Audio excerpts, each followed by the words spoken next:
শাকিব খানের উপরে ভক্তদের বরদোয়া লেগেছে, এমনটাই মনে করছেন অনেকেই। আইপিএলে শাহরুখ খান এবং বাংলাদেশে বিপিএলে শাকিব খান।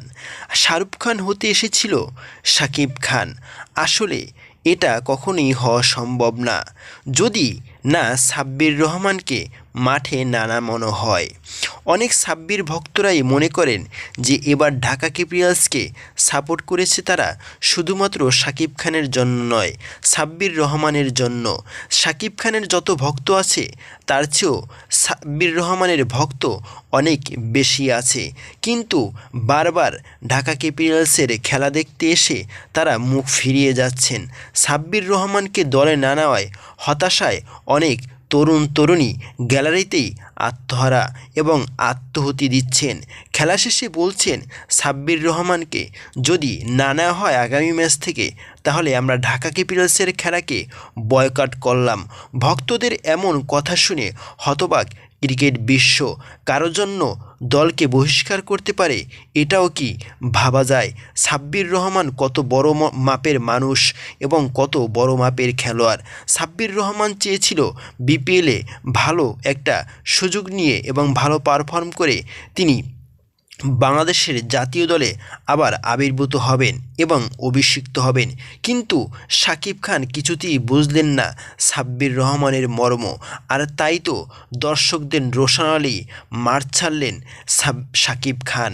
শাকিব খান এদিন বুঝতে পেরেছেন যে আজকের শেষ ম্যাচটা হারার কারণে দর্শকরা আমার উপরে ক্ষেপে যাবে, আর সেই জন্য আমি তাড়াতাড়ি ভেগে পড়ি মাঠ থেকে।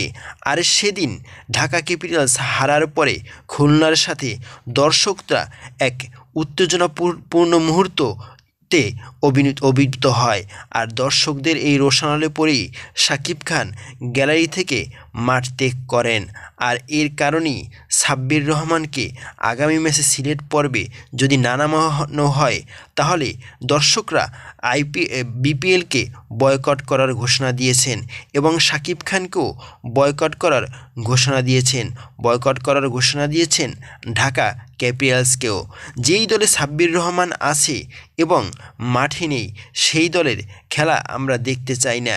এমনকি অনেক ভক্ত তো বলেই দিয়েছেন যে বিপিএল কি বয়কট করলাম, যেখানে সাব্বির রহমানকে মাঠে নামাতে পারবে না আর সেখানে আমরা খেলা দেখব গ্যালারিতে বসে, এটাও হতে পারে না।